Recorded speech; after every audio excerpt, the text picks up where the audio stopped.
Hello students, good morning. आज अपने जो जलवायु विज्ञान और समुद्र विज्ञान में एक नया टॉपिक है और उसके साथ में अपन आज के जो ऑनलाइन क्लासों में एक नए जो टॉपिक के साथ अपन शुरुआत कर रहे हैं और वो है अपने पास में समुद्री निक्षेप यानी कि जो समुद्रों के तल पर या धरातल में नितल में कौन कौन से पदार्थों का कौन कौन से जो अवसाद जो कचरा है वो जमा हुआ रहता है, किस प्रकार से उनका परिवहन है और वैज्ञानिकों ने किस प्रकार से उसका वर्गीकरण किया है, उसके बारे में अपन आज इसमें अपने एमए और एमएससी फाइनल में जो अपना क्लाइमेटोलॉजी और ओशियनोग्राफी जो पेपर अपने पास में चलता है उस पर अपन चर्चा करते हैं कि इसमें जो क्वेश्चन अपने पास में पुटअप होता है कि महासागरीय निक्षेप क्या होते हैं और उनका जो वर्गीकरण है, उनके जो कौन कौन से होते हैं, उनका विस्तार से अपन को वर्णन इसमें करना होता है। तो सबसे पहले अपन जो समुद्री जो निक्षेप है उनके अपन अर्थ की अपन बात करते हैं, यानी कि समुद्री जो निक्षेप हैं उनके एक अपन अर्थ के रूप में अपन बात करते हैं कि क्या होते हैं।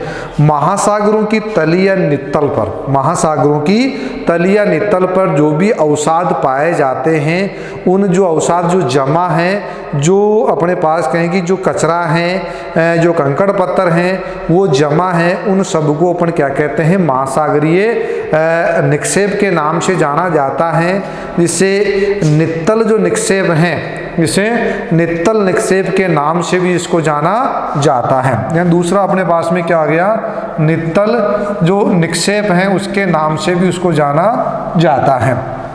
तो अपने पास में कि जो महासागरों के जो तलों में जो भी अपने पास में अवसाद कचरा है उसको अपन महासागरीय निक्षेप कहते हैं, जिसे नित्तल निक्षेप के नाम से भी इसको जाना जाता है। इसमें तलछट के कणों के आकार, उनकी आकृति और विन्यास के आधार पर इनका वर्गीकरण किया गया है, यानी कि जो उनके आकार हैं, आकृति हैं, विन्यास हैं, उसके आधार पर उनका यानी कि अपन कहें उनका वर्गीकरण उनको बांटा गया है। और उसके आधार पर बात करते हैं तो जो महासागरीय जो निक्षेप हैं या अपन कहेंगे जो कण हैं वो अपने पास में सबसे सूक्ष्मतम जो कण होता है उसको अपन क्या कहते हैं, माइक्रोन, जिसको अपन कहा जाता है माइक्रोन से लेकर कई मीटर जो मोटे, कई मीटर मोटे जो व्यास के जो अपने पास में क्या होते हैं, कण पाए जाते हैं, जो समुद्रों के धरातल में एक निक्षेप के रूप में क्या होते हैं, जमा रहते हैं। इसी के आधार पर अलग अलग विद्वानों ने, जैसे सबसे पहले अपन बात करते हैं वेंटवर्थ ने सबसे पहले 1932 में महासागरीय जो निक्षेप हैं उनमें जो कण पाए जाते हैं उनका मापन करना, उनका वर्गीकरण करने का प्रयास किया और उन्हीं के वर्गीकरण को जो अपने पास में कैम्ब्रिन जो महोदय हैं उन्होंने 1934 में संशोधित करके जो महासागरीय जो अपने पास में निक्षेप थे उनका वर्गीकरण प्रस्तुत किया। और भूवैज्ञानिकों के अनुसार, ये अपने जो भूवैज्ञानिक थे उन भूवैज्ञानिकों के अनुसार अपन बात करते हैं तो उन्होंने जो महासागरीय निक्षेपों को अपने पास में बजरी हैं, कंकड़ हैं, अपन कहें कि जो बजरी, कंकड़, बालू का या अपन कह सकते हैं मृत्तिका और पंख, जिसको अपन कीचड़ कह सकते हैं, उनके रूप में मुख्य रूप से उनको विभाजित करने का काम किया है। यानी बजरी हैं, कंकड़ पत्थर हैं, मृत्तिका और पंख के रूप में उन्होंने डिवाइडेशन किया है।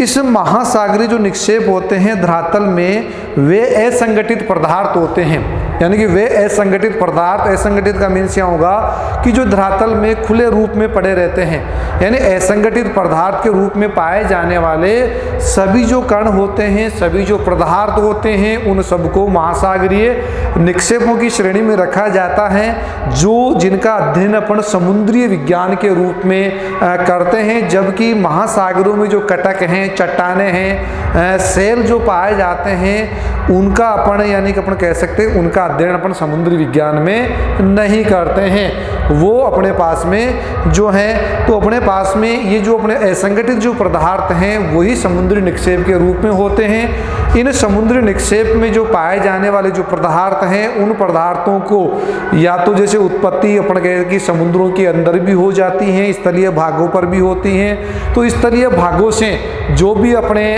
कहें कि जो भौतिक कारक होते हैं, अपर्दन जो कारक होते हैं, जलवायु जो कारक होते हैं, वो परिवहन करके, अपर्दन करके जो अपक्षय और अपर्दन की क्रिया के द्वारा उनको महासागरों तक निक्षेपण करने का काम करते हैं। यानी कि ये जिसमें अपन जैसे नदियां हैं, हवाएं हैं, अपन कहें कि जो बर्फ़ के हैं या जैविक जो अपने पास में जीव जंतु हैं, ये सभी वे जो अपने पास में वाहक हैं जो समुद्री निक्षेप में यानी समुद्रों में निक्षेपण को या निक्षेपित पदार्थों को या अवसादों को समुद्रों तक ले जाने का काम करते हैं। यानी कि नदियों के द्वारा, हवाओं के द्वारा, टेम्परेचर के द्वारा, बर्फ़ के यानी हिम के द्वारा। ब्रिडल और मर्रे नामक विद्वान थे, उन्होंने ये भी कहा कि जो बर्फ़ है वो उच्च अक्षांशों से निम्न अक्षांशों की ओर प्रवाहित होती है, उच्च अक्षांशों से निम्न अक्षांशों की ओर प्रवाहित होती है, जिससे कि जो भी उनके साथ में जो अवसाद आते हैं उनको बहाकर वो समुद्रों तक ले जाती हैं। किसने कहा है? ब्रिडल और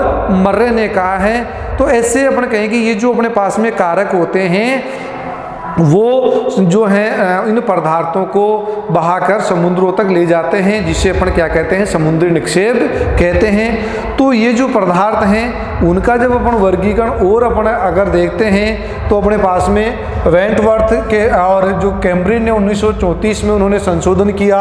भूवैज्ञानिक जो अपने पास में उन्होंने कणों के आधार पर इनको बजरी, कंकड़, मृत्तिका के रूप में। उसके अलावा एक अपने पास में कोक जो महोदय थे, उन्होंने 1951 में अपना जो वही अपने पास में उनकी जो आकृति है, छटान है, गोलाई के आधार पर इनके गठन का परिपक्वता यानी कि एक अच्छा विवरण प्रस्तुत किया। उनकी आकृति जो गोलाश्म है, उनमें गुटिका है, कणिका है, उनके आधार पर उनका वर्गीकरण किया था 1951 में। किसने? कोक महोदय ने। अब अपन बात करते हैं जो महासागरीय जो अपने पास में निक्षेप हैं उनके क्या स्रोत हैं। महासागरीय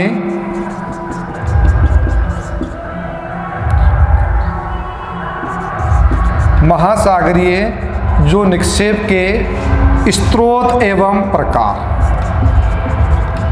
यानी कि जो महासागरों की तली है, यानी कि महासागरों की जो तली है पर जमा हुए पदार्थों की उत्पत्ति, यानी महासागरों की तली, धरातल या समुद्र की जो तल हैं उस पर जमा हुए पदार्थों की उत्पत्ति या तो समुद्र में हुई है या समुद्र के बाहर से पदार्थों में उनको अपर्दन या परिवहन करके उनमें लाया गया है। उसके आधार पर जो महासागरों में जो पाए जाने वाले जो अवसाद हैं उसको मुख्य रूप से 3 भागों में बांटा गया है। यानी कि जो महासागरों की जो तली है, नित्तल है, तलीय जो नित्तल है उसमें जो जमा जो अवसाद है, निक्षेप हैं, कण हैं, उनको अगर उनकी जो उत्पत्ति के आधार पर अपन देखें कि उनकी उत्पत्ति या तो समुद्रों में हुई है या समुद्रों से बाहर हुई है, उस आधार पर उनको 3 भागों में बांट दिया। एक अपने पास में स्थलीय या भूमिज निक्षेप, यानी कि एक तो अपने पास में ऐसे जो अपने पास में अवसाद या निक्षेप जो भूमि पर जिनकी उत्पत्ति हुई है और अपर्दन, अपक्षय, अपर्दन और निक्षेपण के बाद में वो अपने पास में जो भी भौतिक कारकों के द्वारा या अपर्दन के द्वारा वो बहाकर समुद्रों में या महासागरों में जिनको निक्षेपित कर दिया गया है। दूसरा ज्वालामुखी उद्भेदन, और तीसरा अपने पास में है सागरीय निक्षेप या अपन कहें कि समुद्री निक्षेप। समुद्री निक्षेप में अपन या कह सकते हैं अपन वनस्पतियों से होने वाले निक्षेप, यानी इनको मुख्य रूप से अपन ने कितने भागों में बांट दिया? 3 भागों में। स्थलीय या भूमिज निक्षेप हो गया, ज्वालामुखी उद्भेदन हो गया, सागरीय या समुद्री निक्षेप के रूप में अपन उनको या अपन सागरीय जो वनस्पतियां हैं उसके आधार पर अपन 3 भागों में अपन वर्गीकरण कर दिया। इनका वर्गीकरण को अपन एक पूरे अपन बात करते हैं, इनका जो वर्गीकरण है उसको उप वर्गीकरण के रूप में बांटा गया है। जैसे अपने मुख्य रूप से 3 भागों में हो गया। पहला अपने पास में पार्ट है जो है स्थलीय या भूमिज,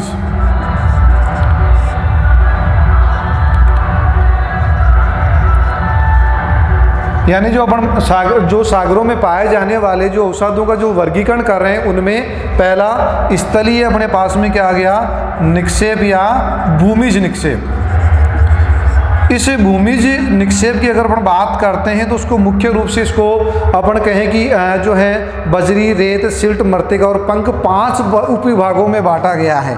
यानी सबसे पहले बजरी है, बजरी के बाद में रेत है, रेत के बाद में सिल्ट है, उसके बाद में मृत्तिका और पंख।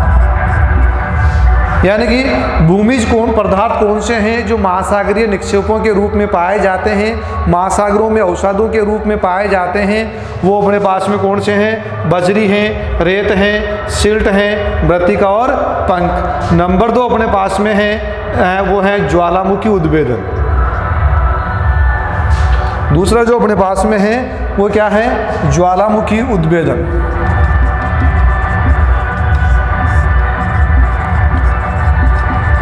यानी कि ज्वालामुखी उद्गार से जो पदार्थ निकलते हैं उनके द्वारा महासागरों में निक्षेपित होने वाले पदार्थ। तीसरा जो अपने पास में है वो अपने पास में समुद्रीय निक्षेप।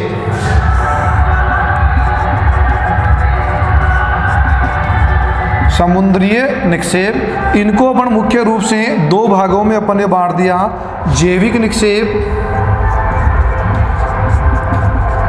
और अजैविक निक्षेप। जैविक निक्षेप जिनमें यानी जो जीव जंतुओं से, वनस्पतियों से जो अपन जिनका जो अंश है वो पाए जाने वाले निक्षेप के रूप में। एक हो गया अपने पास में अजैविक निक्षेप, यानी कि दूसरा कौन सा हो गया, अजैविक निक्षेप। यानी कि जैविक और अजैविक निक्षेप हैं। जैविक निक्षेप को अपन ने फिर 2 भागों में अपन ने बांट दिया। एक तो अपने पास में चूना प्रधान और एक हो गया अपने पास में सिलिका प्रधान। और अजैविक को अपन ने 2 भागों में बांट दिया। एक तो हो गया अपने पास में लाल मृत्तिका और दूसरा अपने पास में जो है लाल मृत्तिका और दूसरा उल्का पिंड से या उल्का धूलि के नाम से इसको जाना जाता है। चूना प्रधान जो अपने पास में है, इसका भी जो डिवाइडेशन है वो अपन ने 2 पार्ट में अपन ने कर दिया। उसका है ग्लोबिजेरियन, ग्लोबिजेरियन पंख और दूसरा अपने पास में टेरिपोडा, टेरिपोड पंख के रूप में। वैसे ही सिलिका प्रधान का हो गया अपने पास में डाइटम, डाइटम पंख और रेडियोलोरियन पंख।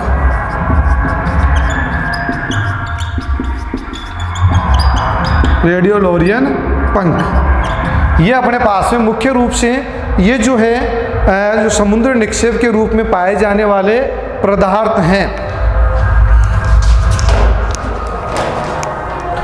यानी कि जैसे अपने पास में पाए जाने वाले पदार्थों की अपन बात करते हैं, समुद्र निक्षेप में है और समुद्र निक्षेप को या सागरीय जो वनस्पति उनको 2 भागों में बांट दिया। जैविक निक्षेप हो गया, अजैविक निक्षेप हो गया।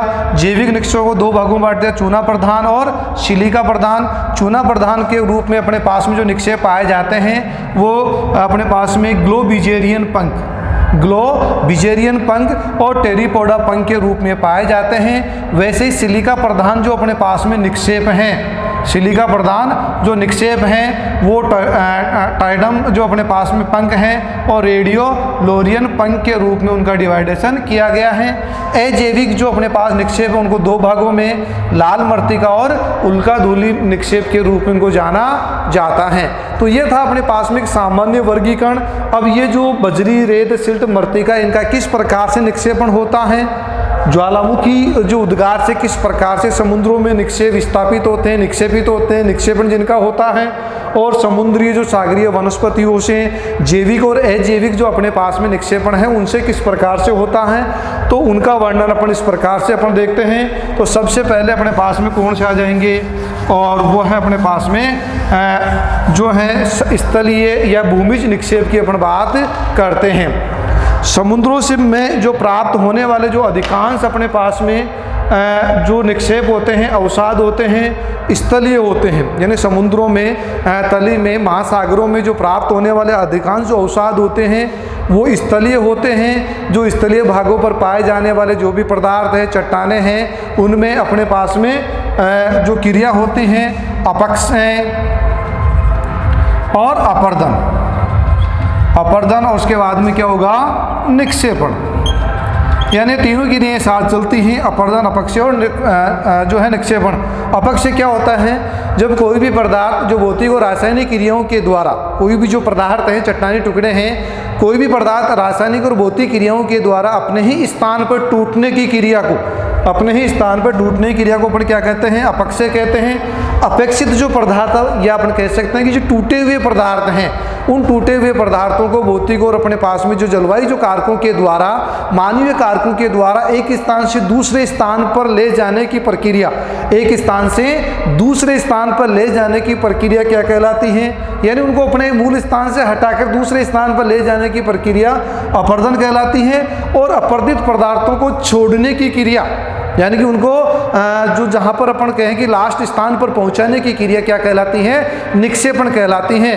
तो वही है कि समुद्र के जो धरातल पर, समुद्र के नितल पर, समुद्र के तल पर अधिकांश जो अवसाद पाए जाते हैं वो धरातलीय पाए जाते हैं। और ये धरातलीय जो पदार्थ होते हैं वो अपक्षय और अपर्दन की क्रिया के कारण चट्टानों के विघटन और वियोजन के उपरांत सागरों में क्या हो जाते हैं, इकट्ठे हो जाते हैं। विघटन और वियोजन के बाद में इकट्ठे हो जाते हैं, जिसे भूमिज निक्षेप के नाम से जाने जाते हैं। यानी महासागरों के धरातल पर पाए जाने वाले अधिकांश जो अवसाद होते हैं वो धरातल से ही प्राप्त होते हैं। जो धरातल पर पाए जाने वाले चट्टानें हैं उनमें अपक्षय, अपर्दन और निक्षेपण की क्रिया के साथ जो चट्टानों विघटन और संयोजन की क्रिया के उपरांत जो भी पदार्थ अपन कहेंगे अपर्दन के द्वारा, निक्षेपण की क्रिया के द्वारा समुद्रों में जमा होते हैं, उन्हें अपन क्या कहते हैं, निक्षेपण उनको मुख्य रूप से है, या अपन क्या कह सकते हैं, भूमिज पदार्थ उनको कहा जाता है। उनको अपन क्या कहेंगे, भूमिज पदार्थ उनको, या भूमिज निक्षेप उनको अपन कहा जाएगा। इस भूमिक पदार्थों की अपन बात करते हैं तो ये वायुमंडलीय शक्तियाँ अपर्दन के कारक भूमिज पदार्थों का परिवहन करके इन्हें समुद्रों में जमा करते हैं। और इन अवसादों का निक्षेपण, यानी कि जो भी अपने वायु जो शक्तियाँ हैं उनके द्वारा ये समुद्रों में निक्षेपित हो जाते हैं। इनका जो निक्षेपण होता है वो इनके कणों के आकार के अनुसार होता है। जैसे अपन कहें कि समुद्र तट के बाद में बड़े कण, उसके बाद में अंदर गहराई में छोटे कण, और लास्ट में सबसे बाद में मर्तिकार, फिर उसके बाद में पंख वाले जो, यानी कि जैसे पदार्थों का आकार है उनके अनुसार इन आकारों पदार्थों का समुद्रों में निक्षेपण होता है। उस आकार के अनुसार जो निक्षेपण हो रहा है उसको श्रेणीकरण कहते हैं। यानी श्रेणी के अनुसार पदार्थों का निक्षेपण होना, उनका जमा होना क्या कहलाता है, श्रेणीकरण कहलाता है। और उसी के आधार पर सबसे पहले अपने पास में क्या आता है, बजरी। सबसे पहले अपने भूमिज पदार्थों में क्या आ रहा है अपने पास में, बजरी। यानी कि जो बजरी वाले जो पदार्थ हैं उसकी अपन बात करते हैं। बजरी के कणों में कई आकार के होते हैं जिनका व्यास 2 मिलीमीटर से लेकर 256 mm तक होता है। यानी कि बजरी के जो कण होते हैं उनका जो आकार होता है कई प्रकार का होता है। उनका वर्गीकरण अपन देखें 2 मिलीमीटर से लेकर 256 जो मिलीमीटर तक उनका जो व्यास पाया जाता है। यानी 2 mm से लेकर 256 मिलीमीटर तक उनका व्यास पाया जाता है। बजरी में जो भी अब कण होते हैं वो समुद्री लहरों के द्वारा समुद्रों के किनारे पर, समुद्र में जो भी चट्टानें होती हैं उन चट्टानों से अपर्दित होकर अपने बजरी के कणों का निर्माण होता है। और उन कणों का व्यास 2 mm से लेकर 256 mm तक उनका व्यास पाया जाता है। और इसी के आधार पर अपन बात करते हैं कि पहला जो वर्गीकरण हुआ वो ऐसे बजरी के कण जिनका जो व्यास है, ऐसे बजरी का कण जिसका व्यास कितना है, 2 mm तक है, 2 मिलीमीटर तक है, उसको अपन क्या कहते हैं, कणिका कहा जाता है। यानी बजरी के ऐसे कण जिनका व्यास 2 mm तक है, 2 मिलीमीटर तक हैं, उनको अपन क्या कहेंगे, कणिका उनको कहा जाता है। नंबर 2, 2 mm से 4 mm तक जिनका व्यास है उनको अपन क्या कहेंगे, उनको गुट्टिका कहा जाता है। नंबर 3, 4 mm से लेकर अपने पास में जो 64 mm तक होता है उसको गोलास्म कहा जाता है, और उसके बाद में 64 mm से लेकर 256 mm को गोलास्म कहा जाता है। तो यह था अपने पास में जो है बजरी के जो कणों का जो उनके आकार के अनुसार वर्गीकरण था। उसके बाद में इनके जो अन्य जो इसके उपविभाग हैं उनका अगर हम वर्गीकरण जो नेक्स्ट वीडियो में करेंगे, तब तक के लिए धन्यवाद।